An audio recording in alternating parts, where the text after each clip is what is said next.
ചില സമയത്ത് നമ്മൾ കുക്ക് ചെയ്ത് എത്ര ടേസ്റ്റിൽ ആ സാധനം ഉണ്ടാക്കിയിട്ടുണ്ടെങ്കിലും കൂടെയുള്ള എല്ലാവരും അതിൻ്റെ ടേസ്റ്റിനെ കുറിച്ച് പുകഴ്ത്തുന്ന സമയത്തും നമുക്ക് വലിയ ടേസ്റ്റ് ഒന്നും തോന്നാറില്ല.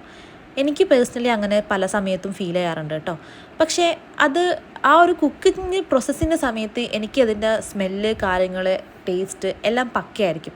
പക്ഷേ അത് ടേബിളിലേക്ക് വന്ന് ഞാൻ കഴിക്കുന്ന സമയത്ത് എനിക്കത് വലിയ രീതിക്ക് ആസ്വദിച്ച് കഴിക്കാൻ പറ്റാറില്ല. കാരണം കുറേ മണിക്കൂറുകളോ കുറേ നേരമായിട്ട് ഞാൻ ആ ഫുഡിൻ്റെ മുകളിൽ തന്നെയും അതിൻ്റെ സ്മെല്ല് എല്ലാം എനിക്ക് കിട്ടിയത് കൊണ്ട് തന്നെ ആ ഫുഡ് എനിക്ക് ആസ്വദിച്ച് കഴിക്കാൻ പറ്റാറില്ല. പക്ഷേ നേരെ തിരിച്ച് വേറൊരാൾ ഉണ്ടാക്കി തരുന്ന സമയത്ത് അതെന്താണ് ഫുഡെന്ന് അറിയാതെ അത് എത്ര സിമ്പിളാണെങ്കിലും നമുക്കത് കഴിക്കുന്ന സമയത്ത് വേറൊരു ഭയങ്കര വ്യത്യാസം ഫീൽ ചെയ്യും.